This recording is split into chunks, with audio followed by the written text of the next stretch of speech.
আজ ভরত রাজর্ষি ঋষি হয়ে গেলেন মৃগ চিন্তায়। জীবন যখন পাত হলো, মানে দেহ পাত হলো, হরিণ দেহ পেলেন। হরিণ দেহ পেয়েও পূর্বের কথা সব মনে আছে। আমি কি ছিলাম, নিজের কর্মদোষে আজ কি রকম জীবন যাপন করছি। ছিলাম আমি মানুষ, হয়ে গেছি কি হয়েছে? হ্যাঁ, ওরে মানুষ রঙিন ফানুষ, রং ফুরালেই শেষ। তোমার রং যত সময় তত সময়। দেখেছ, আমি ব্রাহ্মণ, আমি বৈষ্ণব, শূদ্র, তুই নাপিত, তুই কামার, কুমোর, তুই শূদ্র, আমি পণ্ডিত, আমি ধনী, তুই দরিদ্র। সব রং এক জায়গা থেকে এসেছে গো, কোন রং আলাদা না, আমাদের নিজেদের ভাবনাটাই আলাদা। কেউ ছোট না, কেউ বড় না, গুণ ও কর্মে বিভাগ অসৎ। গুণ এবং কাজের জন্য নিজেদের সুবিধার্থে আজকে আমরা বিভাজন হয়েছি। কেউ ছোট না, আমরা অমৃতস্ব পুত্র। সৎ চিৎ আনন্দ, সৎ মানে নিত্য, চিৎ মানে কামনা করি কাকে? আনন্দকে। সবার একটাই কাম্য বস্তু, সেটা হলো আনন্দ। শুধু আনন্দ চাই ঠাকুর, যে কটা দিন বাঁচবো যেন শান্তিতে বাঁচতে পারি, যেন আনন্দে বাঁচতে পারি, আর কিছু চাই না। নাইবা অনেক টাকা থাকলো, নাইবা আমার ছেলে নেই, শুধু মেয়ে, নাইবা আমার বেশি দিন সিঁথিতে সিঁদুর নেই, হয়তো আমার স্ত্রী ছেড়ে চলে গেছে, তাতে কি আছে? শান্তি দিও ঠাকুর। কোথায় পাবো শান্তি, কোথায় আনন্দ? তোমার চরণে। যেখানে গেলে প্রাণ খোলা ভালোবাসা, অনন্ত আনন্দ, অনন্ত সুখ। যেখানে ডুবে গেলে আমার প্রাণের অস্তিত্ব বেড়ে যাবে, আমার এই পৃথিবীতে থাকার মেয়াদ বেড়ে যাবে, শরীর ব্যাধি শূন্য হবে, পরিপুষ্ট থাকবে, সেই আনন্দের ভান্ডার শ্রীমদ্ ভাগবত মহাপুরাণে আছে। নিতাই গৌর প্রেমানন্দে। মৃগদেহ পেয়ে কি করলেন জানেন? পূর্বের কথা মনে আছে তো? তাই আজকে ঘুরতে ঘুরতে ঘুরতে ঘুরতে পুলস্ত ঋষির আশ্রমে গিয়ে এক কোণে বসে থাকে। ভগবানের কথা শুনে, ভগবানের নিমিত্তে যা কিছু কর্ম হয় সব নিজের চোখে দেখে, কিন্তু কিছু করতে পারে না। তো বোবা মুখে তো আর বলার ক্ষমতা নেই। দেখুন মায়েরা, সন্ধ্যা দেওয়ার সময় অনেক বাড়িতে দেখবেন কুকুর ঘেউ ঘেউ করে কেঁদে উঠে, তাই না? অনেকে বলি অমঙ্গলের সূচক, দুধ দুধ ছিচি করে কত গালাগালি করি। না গো না, এরকম করতে নেই। কি আর কেন জানেন? ওই কুকুরটা আগে মানুষ ছিল, সে অনেক নিন্দা করেছে। তুমি যখন শাঁখ বাজিয়েছিলে, তুমি যখন ভগবানকে আরতি দিয়েছিলে, সন্ধ্যা দিয়েছিলে, যখন ভাগবত আসরে গিয়েছিলে, তখন অনেক নিন্দা অপবাদ করেছিল। তখন ছিল মানুষের দেহ। আজ সে বুঝতে পেরেছে, কুকুরের মতো চিন্তা করেছে, কুকুরের মতো আহার করেছে, কুকুরের মতো সঙ্গ করেছি, মানুষের বিরুদ্ধে সব কথা বলেছি, তাই আজকে আমায় কুকুর হতে হয়েছে। আমি কুকুর হলে কি হবে? আজ আমি যেহেতু বুঝতে পেরেছি, গৃহস্থ যখন সন্ধ্যা দিচ্ছেন, তুলসী তলায় শাঁখ বাজাচ্ছে, আমিও আমার বোবা মুখে একটু তাকে সহযোগিতা করি। করে ঘাউ ঘাউ করে। আপনারা বলেন কুকুর কাঁদতিছে, বোধহয় অমঙ্গল। না, কুকুর কাঁদেনি গো, সে তার ভাষায় ভগবানকে স্মরণ করছে। হা গোবিন্দ, আমি ও সময় ডাকতে পারিনি, এখন ডাকছি, আমাকে আর এমন নিম্ন জনি থেকে উদ্ধার করে আবার শ্রেষ্ঠ জনি মানব দেহ পাঠিয়ে দাও ঠাকুর। সে কুকুরটাও ডাকে, বেড়ালটাও কাঁদে, গরুও কাঁদে। কেন কাঁদে? তারাও চাই ভগবানের কাছে একটু নিজের প্রার্থনা পৌঁছে দেওয়ার জন্য, আমাকে শ্রেষ্ঠ দেহ মানব দেহ দাও ঠাকুর। বড় ভুল করেছি আগে, আজ আমি আবার ক্ষমা চাইছি, মানব দেহ দাও। মানব দেহ অত সাধারণ দেহ না, এত সুন্দর দেহ, এত সুন্দর ভাবনা, শোনার ক্ষমতা থেকেও আজকে মানুষ দেখো বেহুশ হয়ে গেছে। তালাটা ঠিক আছে তো? এখনো বলতেছি তালা ঠিক দেখেছেন তো? নাহলে এখনো সময় আছে, চলে যান, আমি ডাকবো। রাধে রাধে, নিতাই গৌর প্রেমানন্দে। আমাকে তো আগামী বছর ডাকবেননি, আমি বুঝতে পারছি, কেন যে ছেঁকা দেওয়া আরম্ভ করছি। হরি বল, হরি বল। তো এখন না না, আবার অনেকে যে সাহায্য করতে গিয়ে যে মরার বয়সে কি হরি নাম শুনে না, ভাগবত শুনে বলছে যে তাদেরকে দেওয়া হলো। কালকে হয়তো ওই রাস্তা থেকে যাবো না, এদিক দিয়ে পালিয়ে যাবো, ধরবে মুখে, বলে আমি বলছিলাম বলে মোর কথা তুলে ধরেছিস, আয় বেটা তোকে। এইবার ভরত আজ ঋষিদের কাছে ভগবানের নিমিত্তে যা যা কিছু হয়, যা যা কিছু বলে সব শুনছে, দেখছে, নিজের মতো করে ভগবানের প্রতি শ্রদ্ধা প্রার্থনা জানাচ্ছে। কি প্রার্থনা জানাচ্ছে? কি প্রার্থনা জানানো উচিত?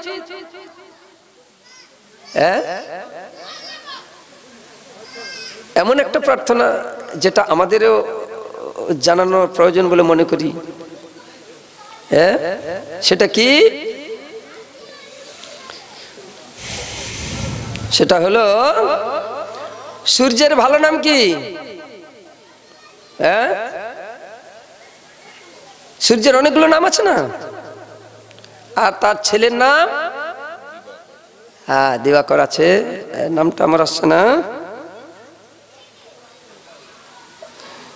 ভবসাগর তারণ কারণ হে রবিনন্দন বন্ধন খণ্ডন হে শরণাগত কিঙ্কর বেদ ভনে গুরুদেব দয়া কর দীন জনে।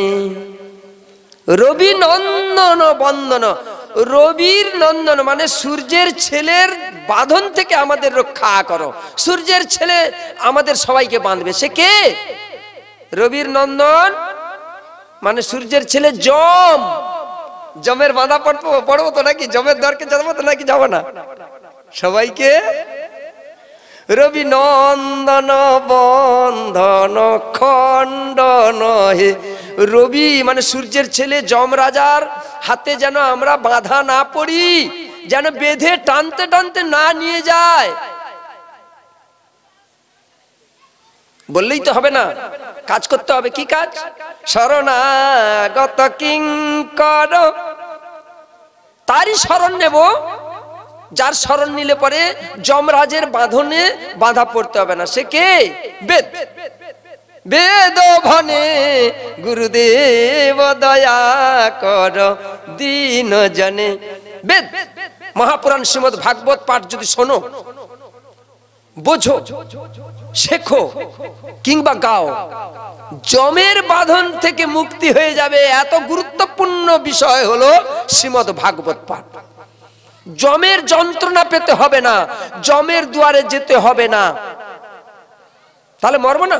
আরে মরে না রে বাবা, আত্মার কোনো মৃত্যু নেই, দেহর পরিবর্তন হয়। এই দেহটা ছেড়ে দিয়ে আর একটা দেহে যাব। যেমন ভরত গেল, যেমন চিন্তা করবেন তেমন দেহ। হরিণ চিন্তা করেছে, হরিণ দেহ। কেউ যদি বিলাতি কুকুর পুষেন, কুকুর কুকুর করতে করতে যদি মরে যান, কুত্তা হতে হবে, কিছু করার নেই।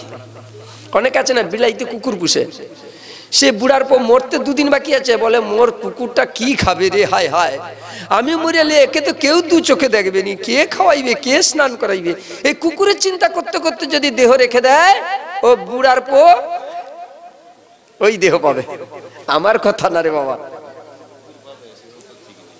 আবার কোন কুকুর হবে, সে বিলাতি হবে কি দেশি হবে, সেও একটা বিষয় বাবু ধরছে। দেশি হইতে পারে, বিলাতি হলেও তো রেহাই, বাবুর ঘরে তো বেল্ট থাকবে, তো ভালো মন্দ খাবার পাবো। ছাড়া কুত্তা হলে এক ঘা লাত মেরে দিবে, সে ডাং দিয়ে মেরে দিবে। কি যন্ত্রণা দেখছো। তাহলে আজ বোবা ভাষায় তিনি ভগবানের প্রার্থনা গাইতেছেন হরিণ। আর কি খায়?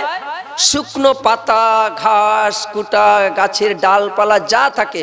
কোথাও ঘুরতে যায় না, খাওয়ারের জন্য এদিক ওদিক কোথাও যায় না। সেই মুনি ঋষিদের কাছে পড়ে থাকে, ওখানে খায় আর ওখানেই ঘুমায়। আর মুনি ঋষিরাও কিছু বলে না। কেন?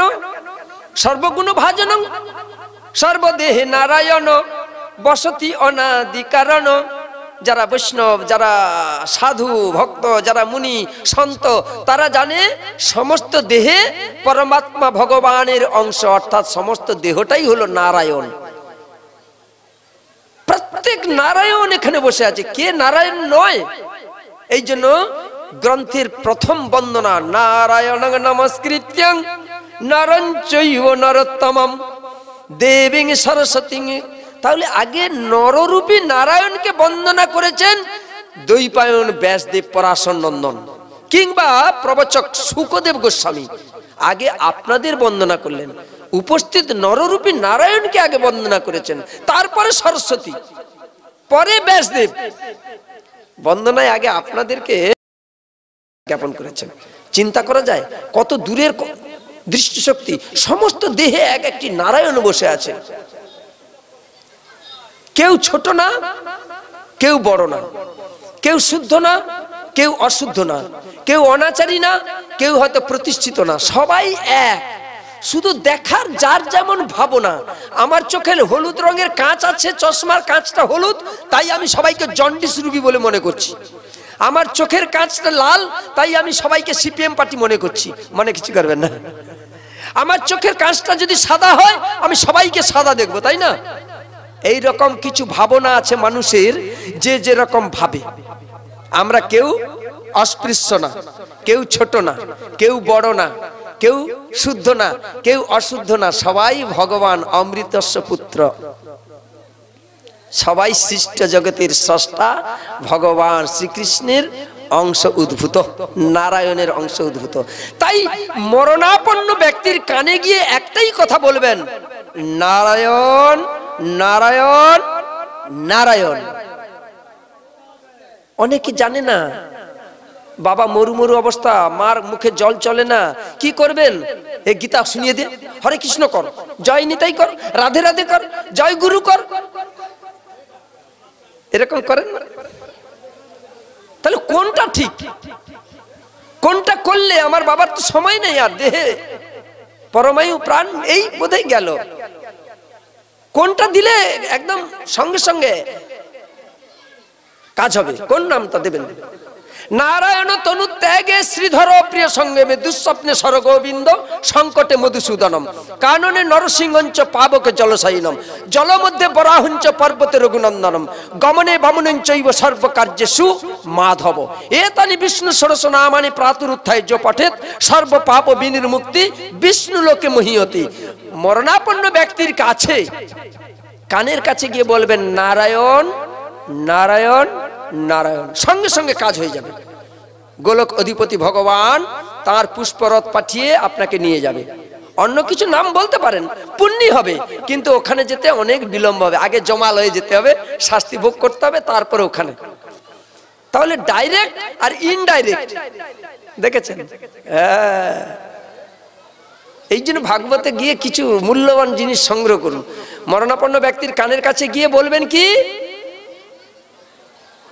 নারায়ণ নারায়ণ তনু ত্যাগে, তনু মানে দেহ, দেহ ত্যাগ করবেন যখন, তখন নারায়ণ নারায়ণ করবেন।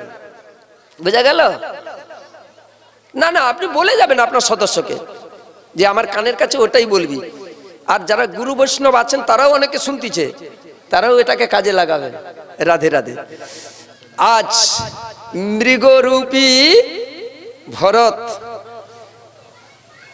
পুলহ পুলস্থ ঋষির আশ্রমে ভগবানের লীলা কীর্তন শোনে আর তার চরণে বন্দনার পদ্ধতি দেখে, অর্চন বন্দন দেখে, আর নিজের মতো করে ভগবানকে জানায়, হে ঈশ্বর আমার এ দেহ থেকে রক্ষা করো।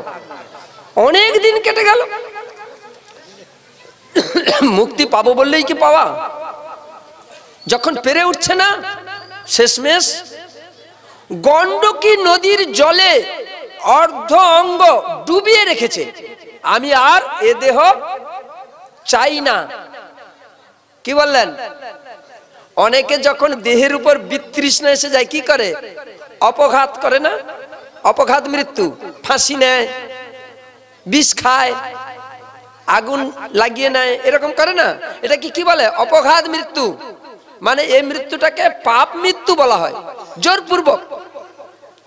আজ ভগবানকে পাওয়ার জন্য যে মৃত্যু কামনা করছেন, যে মৃত্যু আসতে দেরি করছে বলে নিজে কি করলেন না, গণ্ডকী নদীর জলে অর্ধ অঙ্গ মানে হরিণ রূপী দেহ অর্ধ অঙ্গ জলে চুবিয়ে রেখেছে কনকনে ঠান্ডায়, যেন তাড়াতাড়ি আমি রাধে রাধে হয়ে যাই। তাই হলো। প্রশ্ন রেখে যাই, কে সেই গণ্ডকী নদী? এইখানে দেখাতে চাই কোথায় সেই মৃগ। ভাগবতের দুটো দিক, একটা হচ্ছে আধ্যাত্মিকের উপর আর একটা হবে জাগতিকের উপর। বর্তমানে প্রেক্ষাপটে ভাগবত হয়, প্রত্যেকটা যুক্তি দিয়ে এখানে হয়, আর একটা হয় আধ্যাত্মিকের প্রেক্ষাপটে। আগে আধ্যাত্মিকের উপর হচ্ছে, জাগতিকের উপর এখন আসেনি, অনেক অনেক সময় লেগে যাবে, অনেক কথা আছে। যেমন দেখিয়েছিলাম যমদূত, যমের লেখনদার চিত্রগুপ্ত এখানে দেখানো হয়েছে জাগতিকের উপরে। সেই রকম প্রত্যেকটা বস্তু জাগতিকের উপরে দেখানো যায়। রাধে রাধে এগুলো যুক্তিবাদীর জন্য, আর যারা আধ্যাত্মিক আত্মজগতের মানুষ তারা এগুলো শুনে না, তারা সেই যা আছে এখানে ওটাই। এবার মৃগদেহ যখন মুক্তি পেয়েছে, আবার দেহ পেল অঙ্গিরস গোত্রীয় ব্রাহ্মণ পরিবারে জন্মগ্রহণের সুযোগ হয়ে গেল। ঋষভদেবের পুত্র ভরত রাজা হলো, রাজত্ব ছাড়লো, জপ তপ করতে এসে পাতার কুটির করলো, হরিণের দুর্দশা দেখে হরিণকে বরণ করতে গিয়ে আপন করে নিল, আর হরিণের মোহে হরিণ জন্ম নিল। আজ হরিণ জন্ম থেকে মুক্তি পেয়ে আবার ব্রাহ্মণ বাড়িতে আবার একটি নররূপী নরদেহ লাভ করলো। অঙ্গিরস গোত্রীয় ব্রাহ্মণের বাড়ির ছেলে, নাম হলো ভরত। আবারও ভরত, যার নামে সমগ্র ভারতবর্ষের নাম।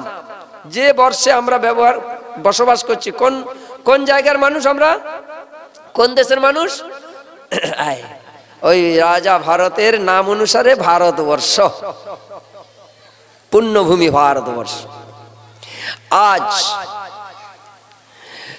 এই ভরত যখন জন্মগ্রহণ করেছেন, ব্রাহ্মণ মানে ভরতের বাবা দেখেই বুঝতে পেরেছে এ সাধারণ ছেলে নয়, আমার চারটি ছেলে, এই ছেলেটি ছোট্ট, এর মধ্যে যা প্রতিভা বুঝাই যায় এ সাধারণ ছেলে না, দিব্য পুরুষ, এর মধ্যে ঈশ্বরীয় গুণ পরিপূর্ণ লুকায়িত।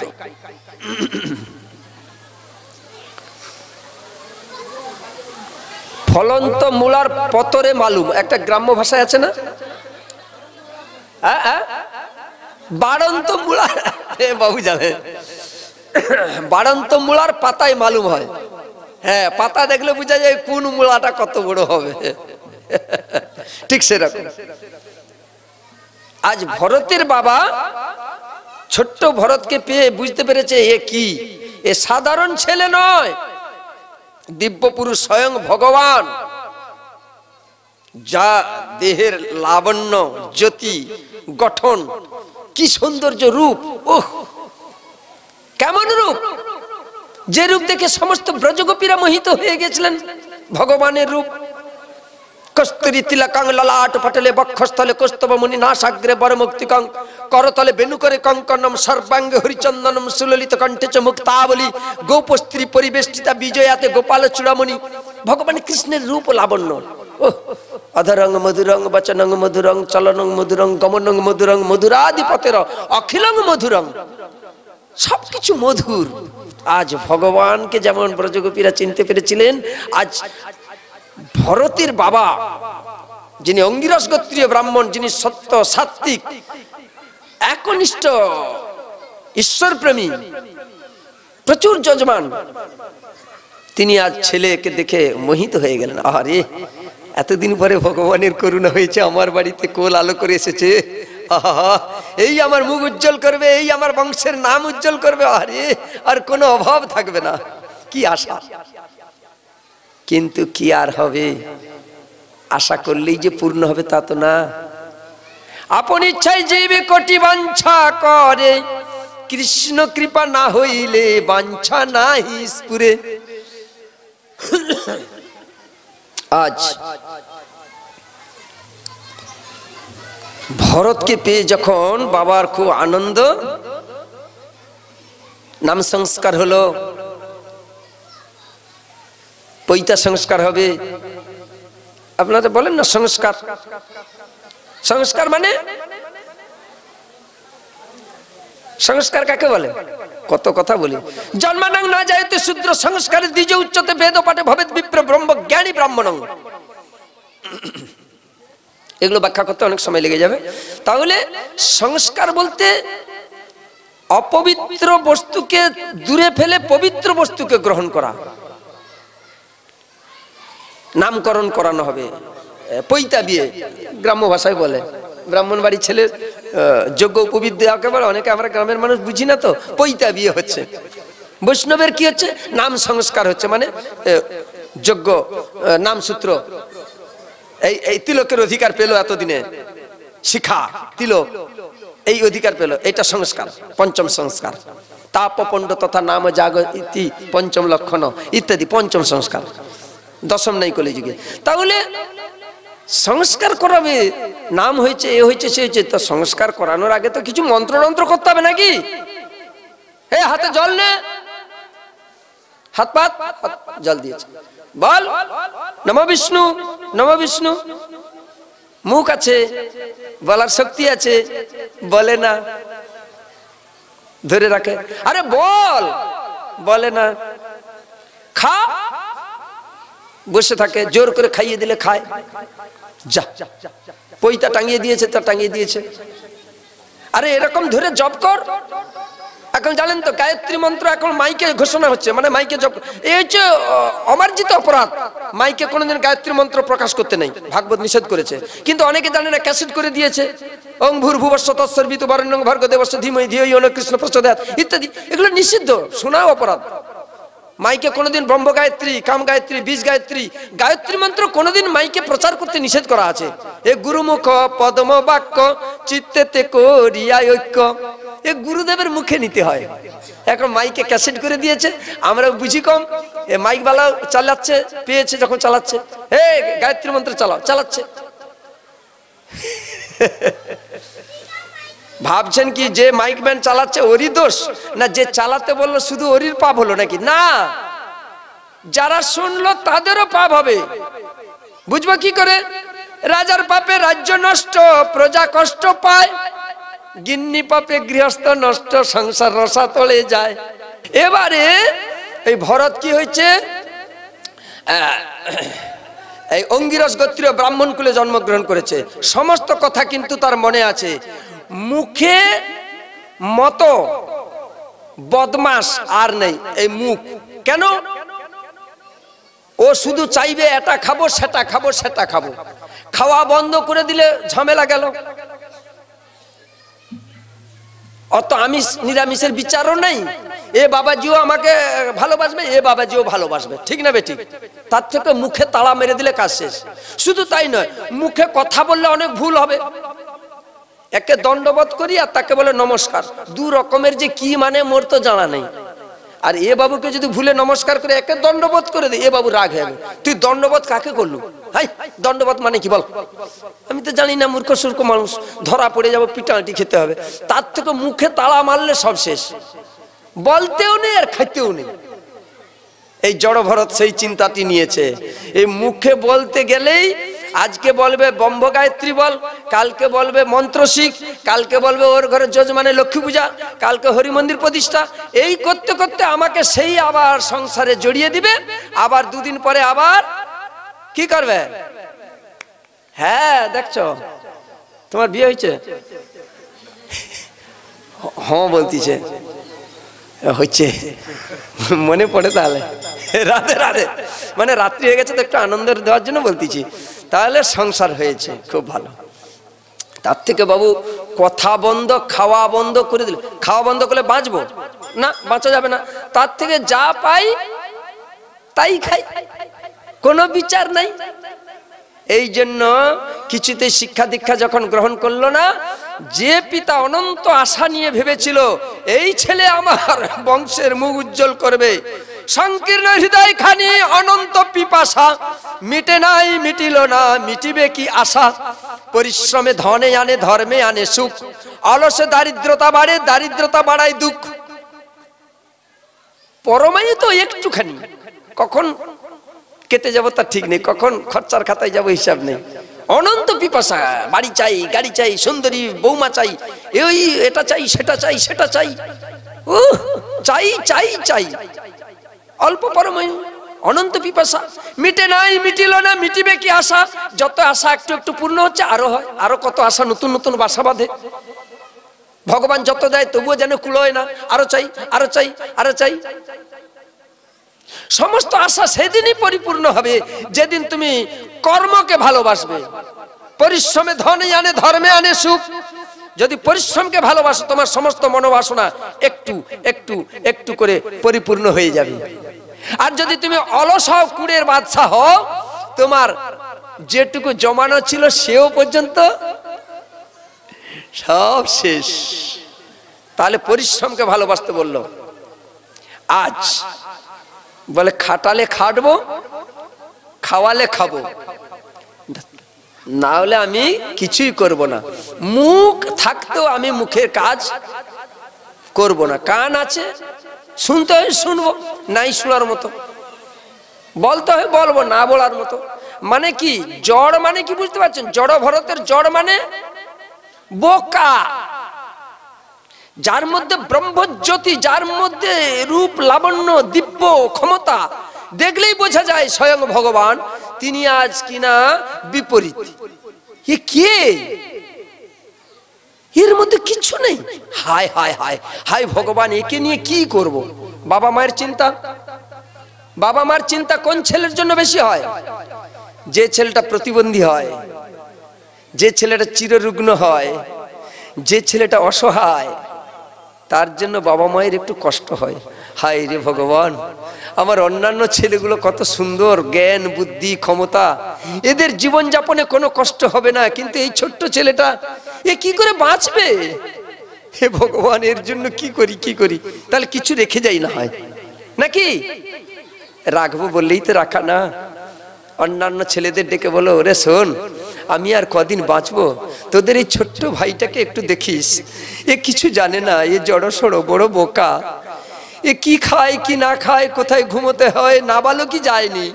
ওরে তোরা তো পিতৃতুল্য, ও বৌমা, তোমাদের এই ছোট্ট দেওয়ারটার দিকে একটু দেখো গো, আমি তো চিরকাল থাকবো না গো। ও খোকা, তুই না বড়, তুই আগে পৃথিবীর আলো দেখেছিস, তুই না আমার প্রথম মোটা ক্ষীরটা খেয়েছিস, তোর জন্য সমস্ত পৃথিবীর সুখ তোর হাতে তুলে দিয়েছি, আর ছোট্ট ছেলেটাকে ছেড়ে যাচ্ছি রে। ও খোকা, এর জন্য একটু চিন্তা করিস। ভাই ভাইয়ের মতো মিত্র নেই। ভাইকে এই জন্য বাবার তুল্য বলা হয়, পিতৃতুল্য বড় ভাই। অনেক ছোট ভাই বুঝে না, বড় দাদার সঙ্গে ঝগড়া করে, অশান্ত করে, এলোমেলো কথা বলে। তাদের চরণে নিবেদন, ওগো নিজের বাবাকে যেমন শ্রদ্ধা ভক্তি করতে হয়, বড় দাদার প্রতি তেমনটি করো। তোমার বড় দাদা যদি ভুল করে, মনে রেখো সেটা একদিন সে বুঝতে পারবে। তোমার বাবা যদি তোমার উপর রুষ্ট হয়, রাগ করে, কোনো ধিক্কার দেয়, বকুনি দেয়, মনে করো সেটা তোমার মঙ্গলের জন্য করেছে। আর মা যদি হাতটা ধরে কাঁদে, মনে রেখো সেটাও তোমার জন্যই কেঁদেছে। এই জন্য পিতার ক্রোধ, মায়ের কান্না ছেলে মেয়েদের বড় উপকারী জিনিস। এই জিনিসের কোনো মূল্য হয় না, দুর্মূল্য। বাবা রাগ করে কখন? ছেলে বৌমার হাতে জন্য রাগটা করে কখন? যখন তোমার কোনো ভবিষ্যতে অমঙ্গল দেখে, তখনই বাবা একটু রাগ করে, নাহলে বাবা কোনোদিন ছেলের উপর রাগ করে না। অনেক ছেলে বোঝে না, বাবা বোধহয় রাগ করলো, মোটর সাইকেল কিনতে চেয়েছে, বাবা টাকা আছে দিল না, রাগারাগি করতেছে। অনেক ছেলেরা বোঝে না, কিন্তু কেন রাগারাগি করছে তুমি জানো না গো, তোমার ভালোর জন্যই রাগ করছে। মা অনেকবার বুঝিয়েছেন, তুমি বোঝোনি, তাই তোমার হাতটা ধরে কাঁদছে। ও খোকা, বেশি রাত করে বাড়ি ফিরিস না রে। ও খোকা, ওই অমেদ্য খাদ্যগুলো খাসনি রে, তোর অস্তিত্ব নষ্ট হয়ে যায়, মা মাসি চিনিস না রে। ও খোকা, মুখের ভাষা ঠিক থাকে না রে, ওগুলো খাওয়া ছেড়ে দে, তোর কিডনি নষ্ট হয়ে যাবে রে খোকা, তুই তো আমার নয়নের মণি, নয়নের তারা একটাই মাত্র, তুই যদি আমার আগে চলে যাস আমি কাকে খোকা বলে ডাকবো বলতো? মা বড় কাঁদে, ছেলে বুঝে না গো। তাহলে মায়ের কান্না পিতার ক্রোধ বড় গুরুত্বপূর্ণ, বড় মঙ্গলদায়ক। আজ ভরত মহারাজ তিনি জড়সড় হয়ে, নিজের ইচ্ছায় জড়সড় হয়ে আছে। যেমন খেতে দেয়, কেমন খেতে দেয়, পরে পরে কৈশোর গেল, যৌবন এসেছে, যখন যৌবন, যত শরীর বৃদ্ধি হয় তত আহার বাড়বে, সবকিছু প্রয়োজন। তো এত এত বসে বসে খেলে কি হয়?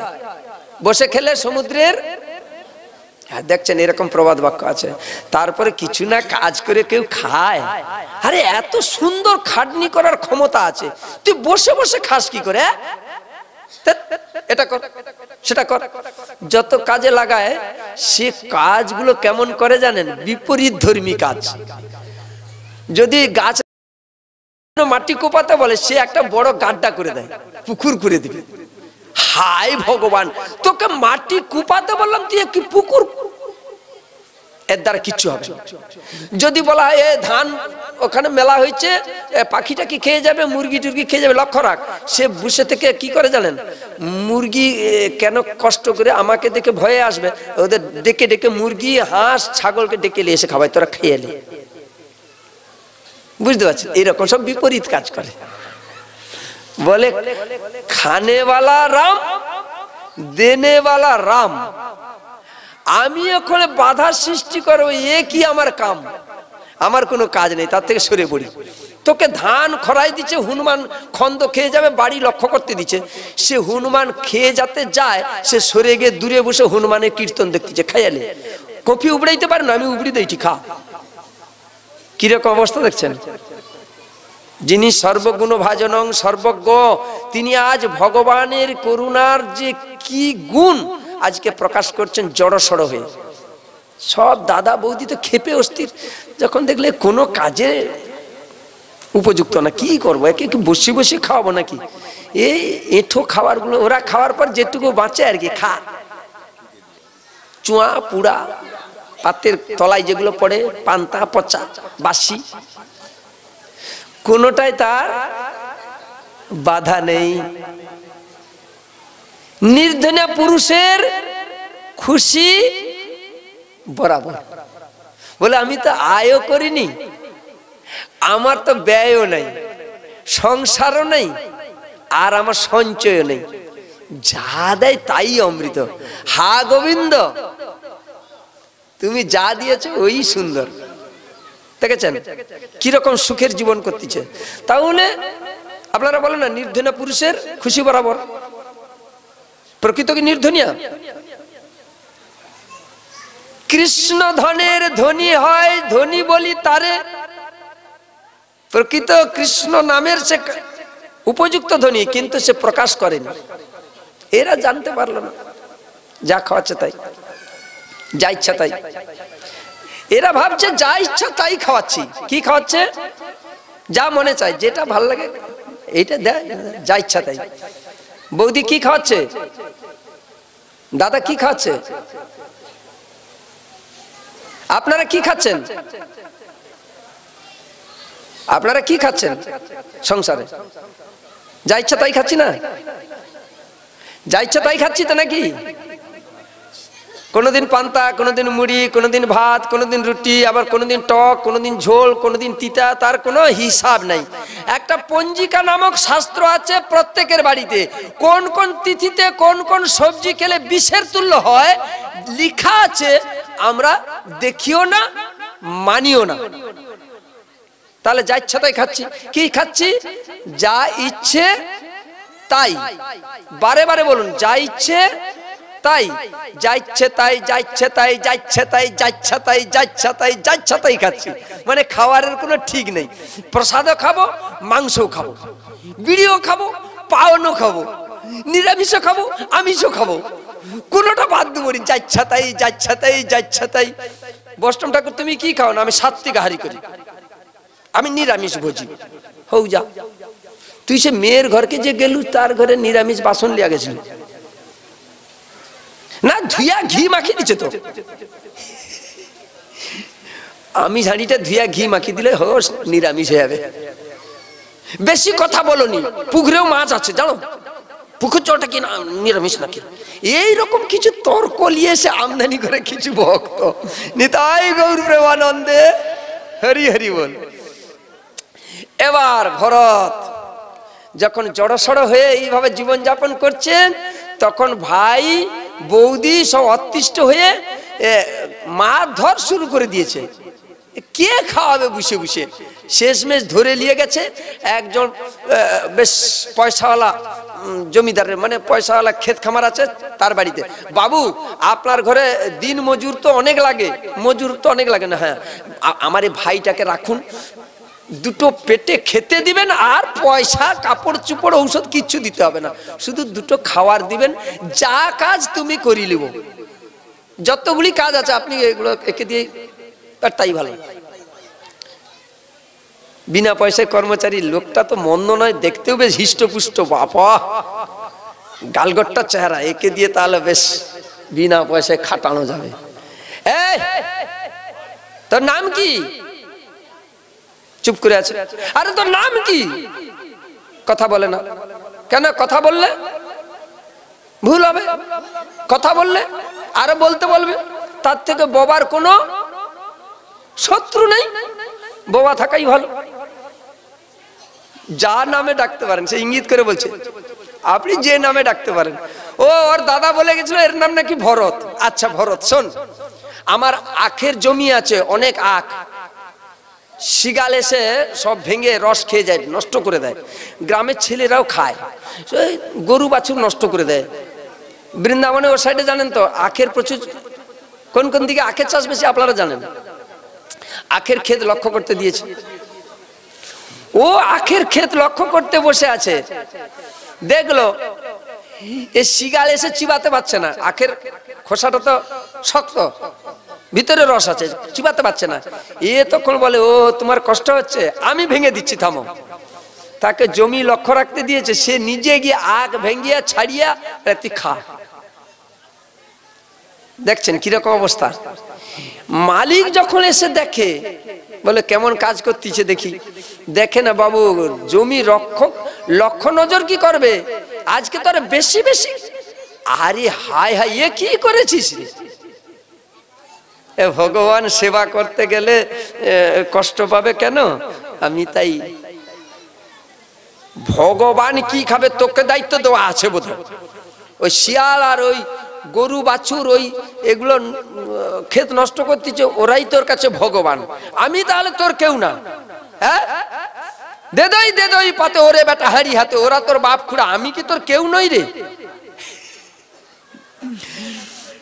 ঘাড় ধাক্কা দিয়ে মারধর করে তাড়িয়ে দিয়েছে, ভাগ। একে যে দুটো খেতে দিয়ে এও পর্যন্ত বেকার, ভাগ তাড়িয়ে দিয়েছে।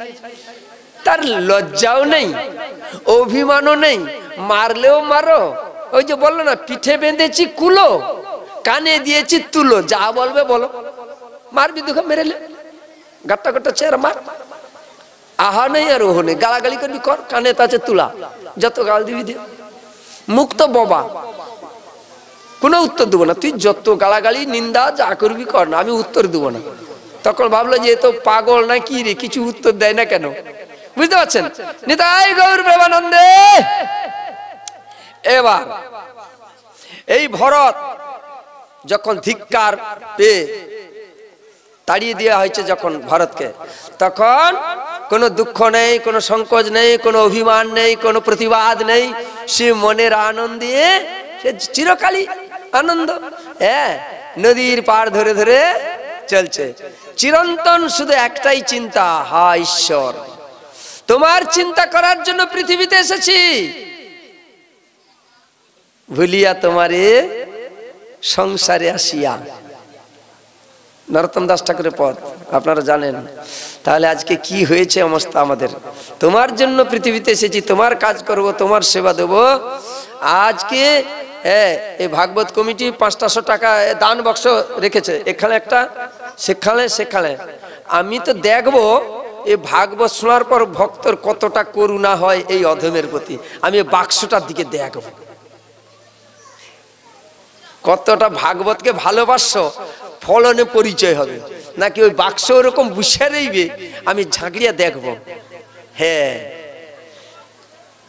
কি ধনে হইলে ধনী মনিরে মানে না মনি, সনাতন গোস্বামীর কথা।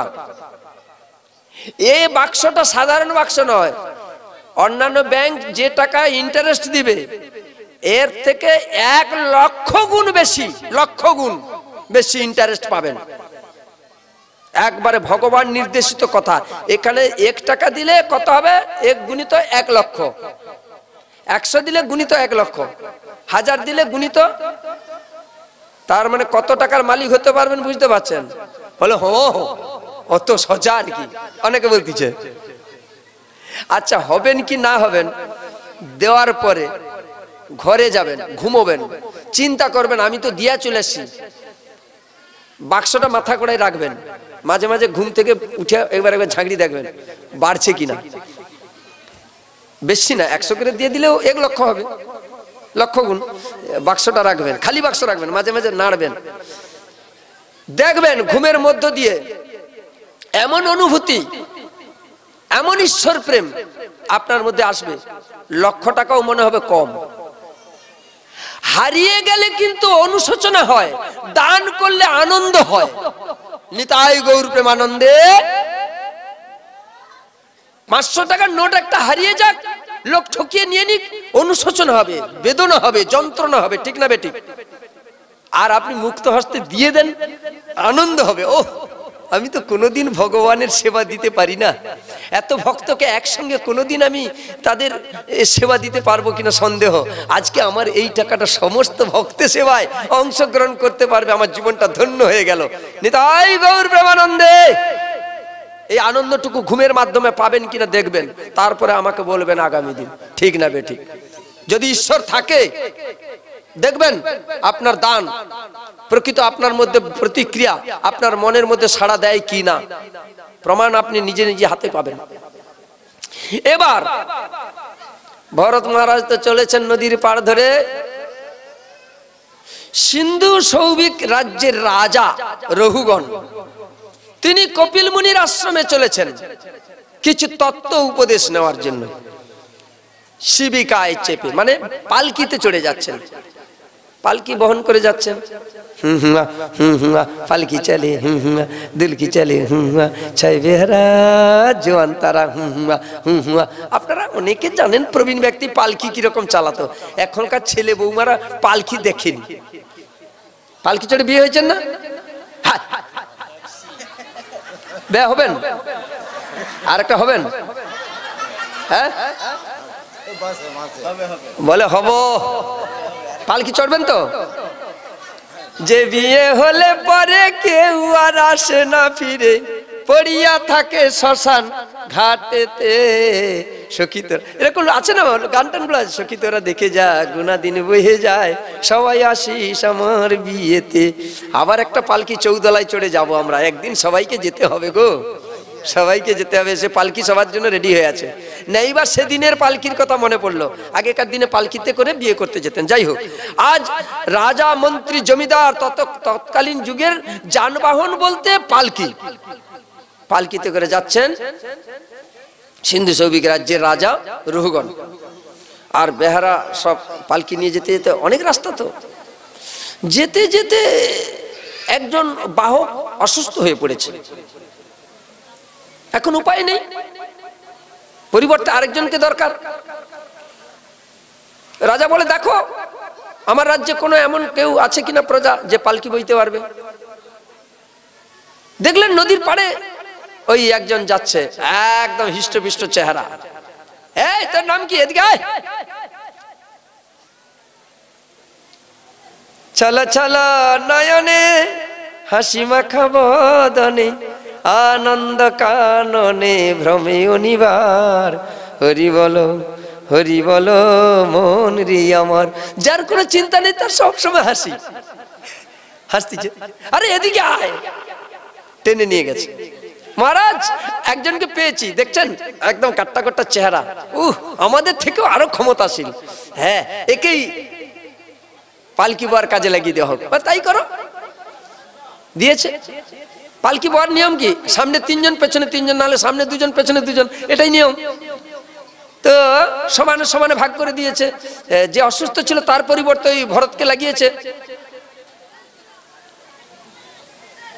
যার নামে ভারতবর্ষ, যে মহারাজ ভরত সমগ্র ভারতের মাথার মণি, যে সর্বদা পালকিতে চড়ে ঘুরতেন, আজ কর্মদেশে দেখো তার কাঁধে পালকি। আজ যে ছিল রাজা ধীরাজ, কাল সে ভিক্ষা চায়, কাহার সমান নাহি যায়। চিরদিন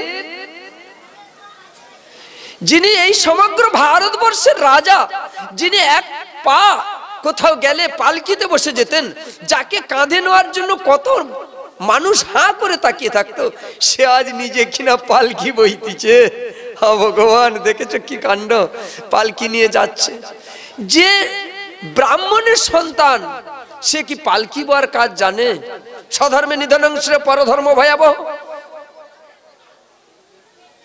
লাফিয়ে উঠছে মাঝে মধ্যে, পালকি ডাঁসাটা কাঁধে আছে, মাঝে মাঝে লাফাচ্ছে। কেন? তিনি দেখছেন সামনে কোনো পিঁপড়ে, কোনো পোকা, যাতে আমার পায়ের তলায় এসে জীবন না হারায়। সর্বদেহে নারায়ণ বসতি অনাদি কারণ, আমার দ্বারা যেন কোনো নারায়ণের কষ্ট না হয়, কোনো জীব হত্যা না হয়। ছোট একটা পিঁপড়া দেখলেই লাফ দিয়ে উঠে। লাফ দিয়ে উঠলে কি হবে? পালকি দোল খাচ্ছে। যত দোল খাচ্ছে, রুগণ রাজার মাথায় ওই পালকি ছাদ লাগ দিচ্ছে। লাফিয়ে উঠলে কি হবে? মাথায় ছাদ লাগ দিচ্ছে। তখন রাজা বলে, এই পালকি দুলছে কেন? তোরা ভুলে গেছিস আমি কে? সিন্ধু সৌবীর রাজ্যের রাজা, সাক্ষাৎ যমরাজ আমি। আমার শাসনের কথা তোরা ভুলে গেছিস? পালকি দোলে কেন? অন্যান্য বাহকরা বলে, প্রভু আমাদের কোনো দোষ নেই, যে নতুন বাহকটাকে যুক্ত করা হয়েছে ওর জন্য পালকিটা এভাবে দুলছে, আমাদের কোনো দোষ নেই। কেন? ও কি খায়নি নাকি? কতদিন খাসনি? দেখলে তো মনে হয় বেশ রোগা পাতলা শরীর। সব বিপরীত কথা বলছে, মানে যাতে রাগ করে। হৃষ্টপিষ্ট দেহকে বলছে রোগা পাতলা, যে অনেকগুলো খায় তাকে বলছে তুই অল্প আহারি বোধ হয়, তুই খাসনি বোধ হয়, এইটুকু ওজনটা নিয়ে যেতে পারিস, খাইসনি বোধ হয়, কাজ করতে গতর নেই বোধ হয়। এরকম আমরা কথাগুলো বলে ফেলি, মানে রাগানোর কথা। যার কোনো ভাবনা নেই তাকে রাগানোর কি আর না রাগানোর, গালাগালি দাও আর তাকে সম্মান করো, তার কোনো আহাও নেই ওহো নেই। যা বলে বলে। অনেক বলার পরে শেষমেশ, এই ঠিক মতো যদি পালকি না বইয়ে নিয়ে যাস, তোর চিকিৎসা হবে, তোর উপযুক্ত শাস্তি দেব। আমাকে চিনিস না, আমার নাম শুনলে বাঘে গরুতে এক ঘাটে কি খায়, আর তুই সাধারণ একজন প্রজা, আমার নাম শুনে তোর ভয় নেই? হ্যাঁ, সবসময় হাসি মুখ, হ্যাঁ, এত বকাবকি করছি, এত গালাগালি করছি, তবু তোর মানে লাগে না? হ্যাঁ, কিছুতেই যখন নড়ন চড়ন নেই, শেষমেশ তাকে এমন ভাবে উত্তেজিত করিয়েও যখন উত্তেজনা তার মধ্যে দেখা দিল না, এবার বলছে তোর চিকিৎসা হবে, মানে তোর উপযুক্ত শাস্তি হবে। এবার ভরত কথা বলা শুরু করেছেন, জড় ভরত এবার কথা বলা শুরু করেছেন। হে রাজন, আমার বড় হাসি পেয়েছে আপনার কথা শুনে, আমার বড় হাসি পেয়েছে আপনার কথা শুনে। কেন?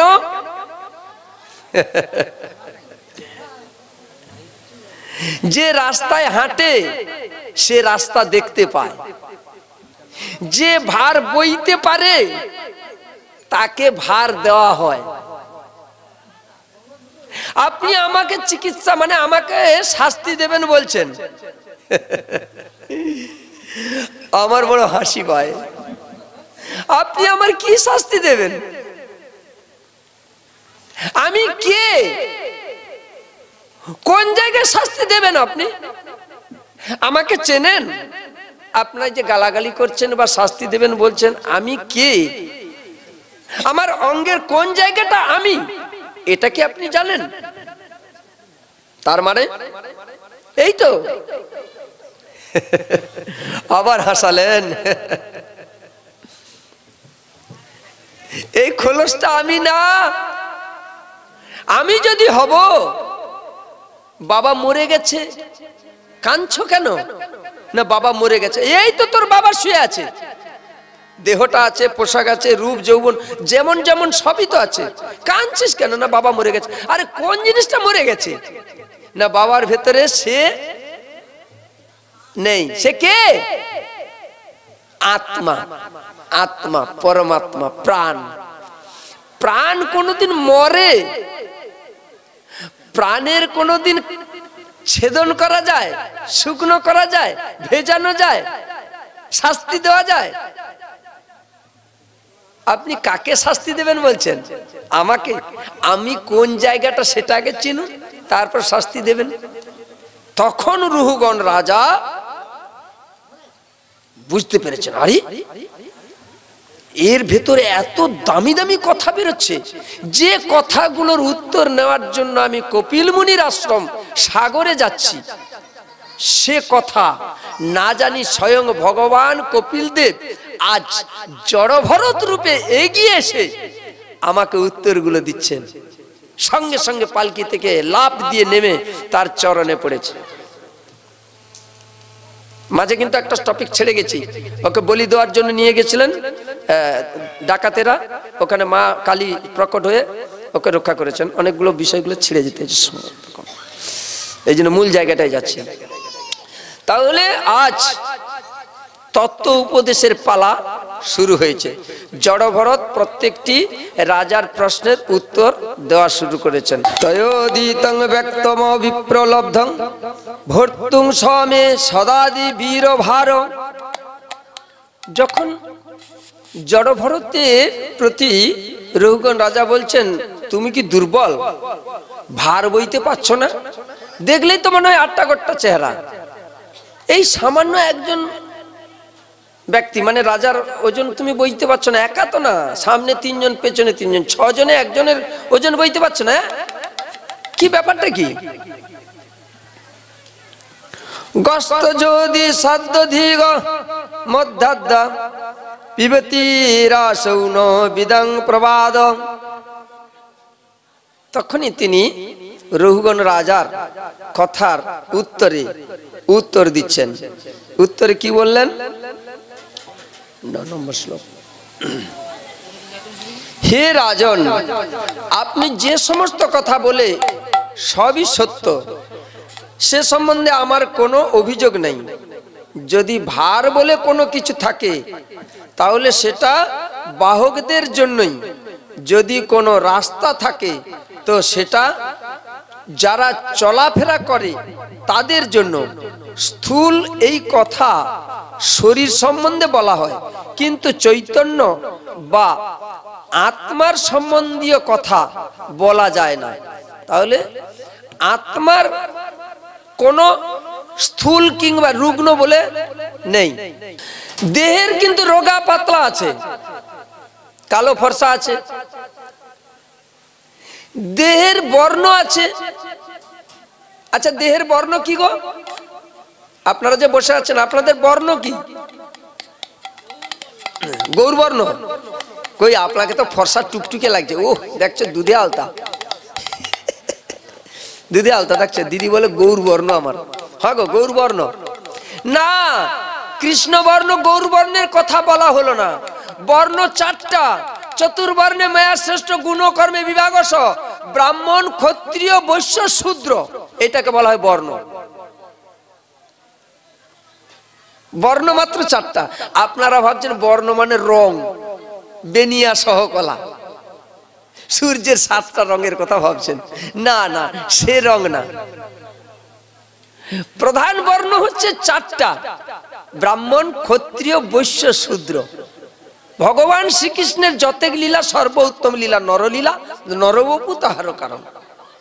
মানুষের জন্যই ভাগবত, মানুষের জন্যই ভগবান, মানুষের জন্যই সুখ দুঃখ, মানুষের জন্য আয় ব্যয়, মানুষের জন্যই সব। অন্যান্য প্রাণীর সঞ্চয়ও নেই, আর ওদের বাসা বাঁধারও ভাবনাও নেই, শুধু মানুষের আছে। অন্যান্য প্রাণীর বিদ্যালয়ও নেই, আর ভোজনালয় আর ঔষধালয়ের দরকার হয় না, শুধু দরকার হয় মানুষের। অন্যান্য প্রাণীর গুরুও নেই, তাদের বৈষ্ণবও নেই, আর পুরোহিত নাই, শুধু আছে মানুষের। এই জন্য মানুষের জন্য এগুলো প্রয়োজন। আজ শুধু বর্ণের কথা বলা হলো না, আরো কি বলা হলো? আরে বিষয় যে বললে কোন বিষয়? আমরা কলিযুগের মানুষ বিষয় বৈভব নিয়েই সবাই ব্যস্ত থাকি।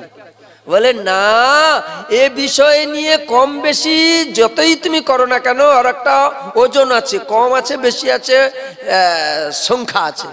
ও বিষয়ের কথা বলা হয়নি। কোন বিষয়? বলছে বিষয়ে সু অনাসক্তি।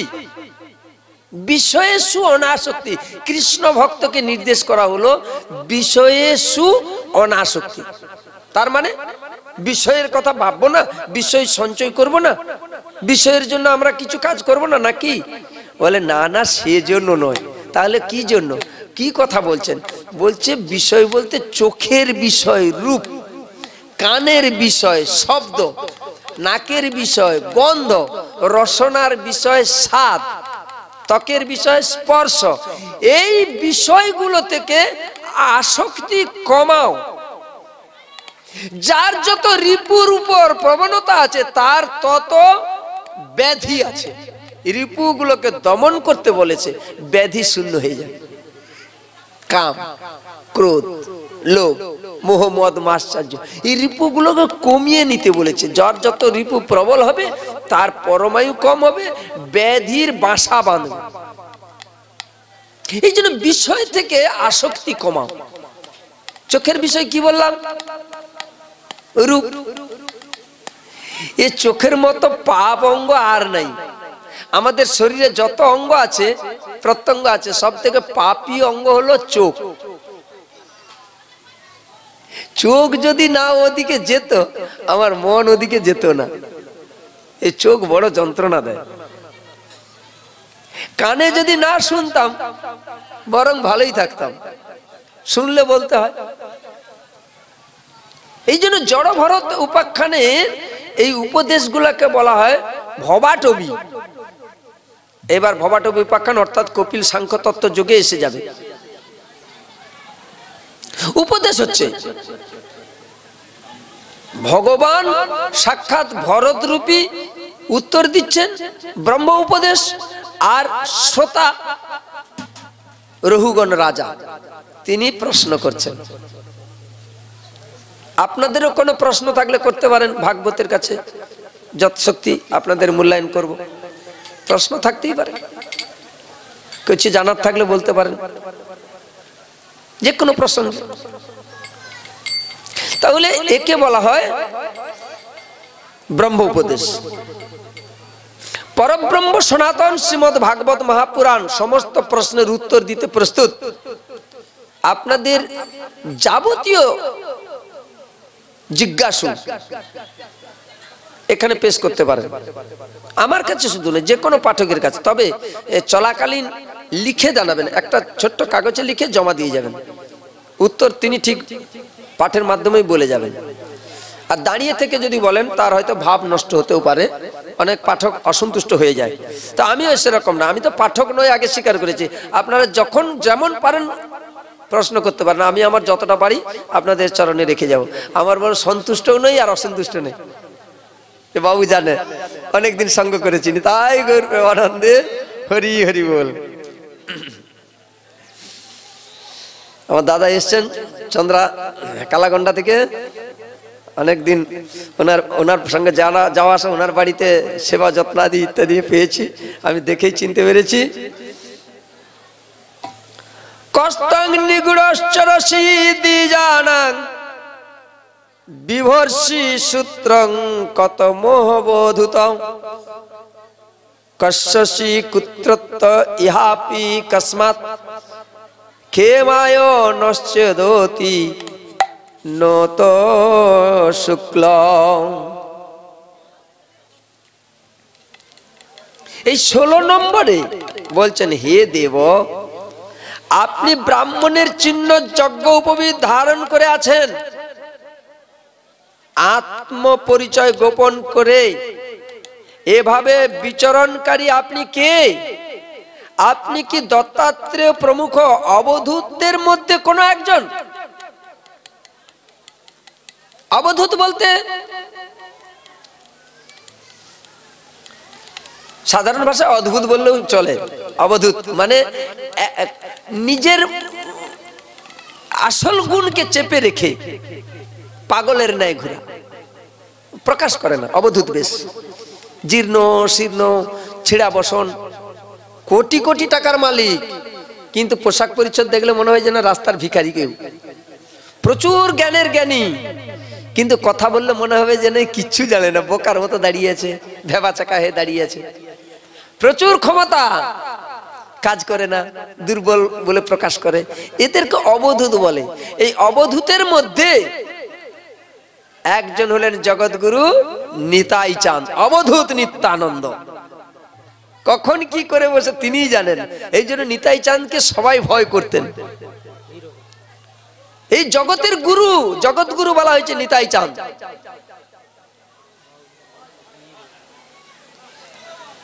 অবধূত, অলৌকিক অলৌকিক ক্ষমতা দেখাতে পারেন। কোন সন্ত, সাধু কিংবা ভক্ত, কোন বৈষ্ণব, তারা নিজের গুণ প্রকাশ করতে চায় না, কিন্তু প্রকাশ হয়ে যায়। কার মধ্যে কি প্রতিভা আছে, কার গলা কেমন, কার বাজনার ক্ষমতা কেমন, কার বলার ক্ষমতা কেমন, প্রকাশ করতে তারা চায় না, নিজের থেকে চাপা রাখতে চায়, কিন্তু ঈশ্বর তাদেরকে আপনা হতে প্রকাশ করে দেয়।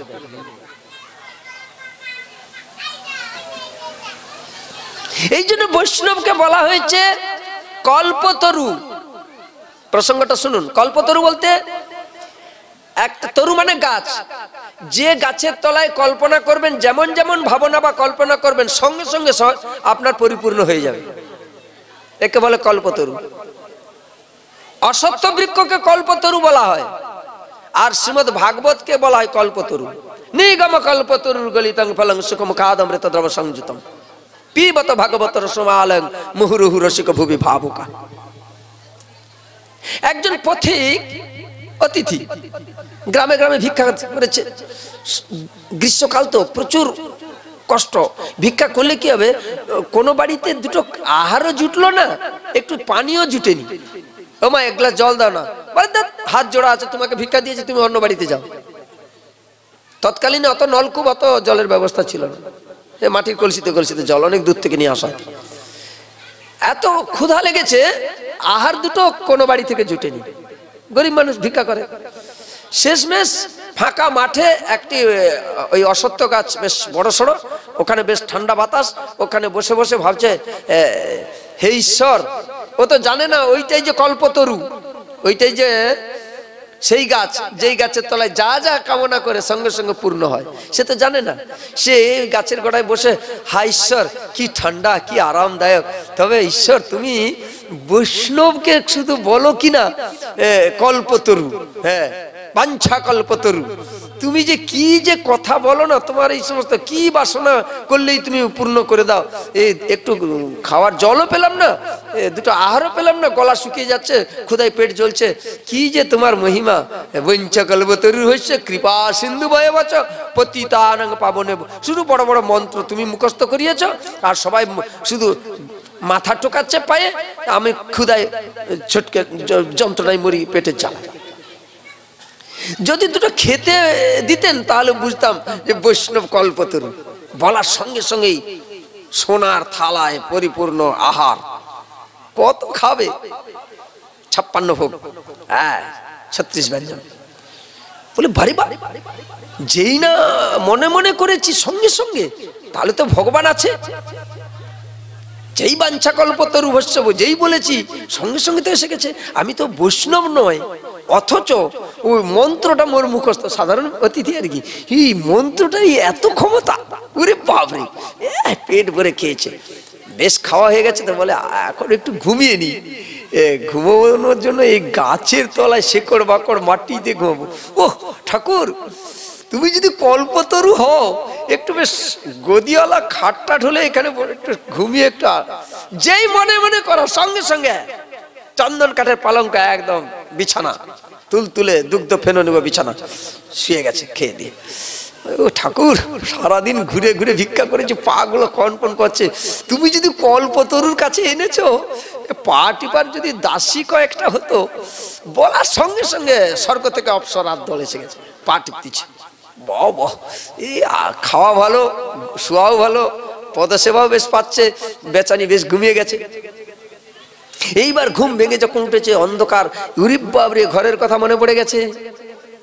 ভাঙা চোড়া হোক আর গরিব হইয়া যাই হই না কেন, ঘরে তো সেই, আচ্ছা ঘরের দিকে ছুটে যাচ্ছে কেন? এরা তো ভাগবত শুনে তো থাকার কথা, সব যে যার ঘরের দিকে চলে যাচ্ছে কেন? কেন না? আসক্তি, মোহ। যতই বলো বাড়ি গেলে আমার জন্য বিছানা করে আমার স্ত্রী বসে আছে, আমার ছেলেটা আমাকে মা মা করে একবার ডাকবে, আমার নাতিটা দাদু তুমি হরিসভা থেকে এসেছো দাদু, এই যে মোহ। নাতি, ছেলে, বৌমা, স্ত্রী প্রত্যেকে যেন হা করে তাকিয়ে আছে আমার জন্য, আমি তাদের এই মধুমাখা আদর স্নেহ মমতায় নিজেকে হারিয়ে দেব, নিজেকে যেন বিলিয়ে দেব। এই জন্য ভাঙা চোরা ঘরটার দিকে সবার মন টানে, যতই এখানে পরিপূর্ণ দাও না কেন সবার মন টানে। এইটাই হচ্ছে আসক্তি। কৃষ্ণ এই জন্য মোহমায়া দিয়ে রেখেছেন। তো আজকে যেই ঘুম থেকে উঠেছে অন্ধকার হয় হয়, ওরে বাবরে বাড়ি ফিরতে হবে, যেই দুষের চাল হয়েছে নিয়ে যেতে হবে, সংসারে বউ বাচ্চা আছে, কিন্তু অন্ধকার হয় হয় এখানে তো থাকা যাবে না, তাড়াতাড়ি যেতে হবে, নাহলে যদি রাত্রে বাঘ এসে যায়, যেই বাঘ বলেছে সঙ্গে সঙ্গে বাঘ এসে একদম ধরেছে ঘাড়ে। এই তত্ত্বটা কেন বলছি জানেন? অনেকে প্রণাম করতে এলেই সে বৈষ্ণব নয়, সে কিন্তু মন্ত্র মুখস্থ রাখছে, সে বাঞ্ছা কল্পতরু ফট করে বলে দিবে। অনেকে আছে মুখস্থ করে রাখছে, যে প্রণাম করলে, সে প্রণাম করলে সে আদৌ বৈষ্ণব নয়, তাকে বাঞ্ছা কল্প বলে, এ তো বৈষ্ণব, মুখস্থ আছে, প্রণাম করে নিচ্ছে বাঞ্ছা কল্প মুখস্থ করে। এ বৈষ্ণবের কাছে প্রার্থনা করো, গুরুদেবের কাছে প্রেয়ার করো, কিংবা ভগবানের কাছে কিছু চাও, চাওয়ার একটা মাপজোব আছে, ভেবে চিনতে চাইতে হয়। তোমার মুখ আছে বলেছেন ভগবান আমার যেন অনেক সম্পত্তি করে দাও, এমন সম্পত্তি এমন টাকার বস্তা পাঠিয়ে দিবে তুমি মরে যাবে তার হুতাশে, কি করবে তুমি? তার থেকে নেই বরং আমার সুন্দরী একটা বৌমা দাও, এমন শিক্ষিতা এমন সুন্দরী বৌমা দিল, তাকে রাখবে কোথায়? তোমার ভাঙা ঘরে। অত যুবতী সুন্দরী মেয়ে ছেলেকে রাখতে পারবে তুমি? এত শিক্ষিতাকে তোমার ঘরে তো কারণ অত লেখাপড়া নেই, তার সঙ্গে কথা বলতে পারবে? সে ইংলিশ ছাড়া কথা বলে না, রাখতে পারবে? তার আহার জোগাতে পারবে? রাধে রাধে।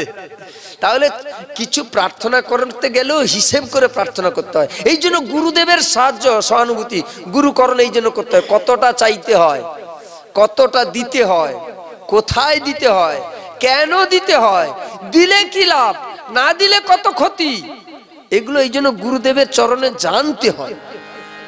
দীক্ষা কি জিনিস, কেন নেব, নিলে কি লাভ, না নিলেই বা কি ক্ষতি, আগে বুঝুন না। কার কাছে দীক্ষা নেব, গুরু কাকে বলে, গুরুর প্রতিক্রিয়া কি? যে গুরু ভগবানের কাছে যাওয়ার রাস্তাটা দেখাতে পারবে না, এমন গুরুদেব না করাও ভালো। গুরুদেব নিজেই জানে না ভগবানের বাড়ি কোন জায়গায় আছে, কোন রাস্তায় যেতে হবে, সে নিজেই জানে না। যে রাস্তায় গেলে কাঁটা আছে, কাঁচ ভাঙা আছে, খেজুর কাঁটা, বাবলা কাঁটা পড়ে আছে, কাদা রাস্তা, হড়কে পড়ে যাবে, হাঁটু টাটু ভেঙে যাবে, তাহলে এমন রাস্তা পর্যন্ত সে জানে না। তাহলে গুরু কি করবে? ভগবানের বাড়ি যাওয়ার রাস্তাটা এমন রাস্তা দেখিয়ে দেবে যে রাস্তায় কাঁটা নেই, কাঁচ নেই, কোনো বিপদ নেই, বাধা নেই, অল্প দিনে অল্প সময়ে ভগবানের কাছে পৌঁছানো যাবে। এই রাস্তাটা দেখাবে বা ধরে নিয়ে যেতে পারবে বলেই তো গুরু। সে নিজেই যদি রাস্তা না জানে, আপনাকে রাস্তা দেখাবে কি করে? এই জন্য গুরু করো জেনে, জল খাও ছেনে। এই জন্য গুরুকরণের আগে গ্রন্থ কিংবা এই সাধু সঙ্গ করো বেশি বেশি, দেখবেন গুরু আপনার কাছে এসে যাবে।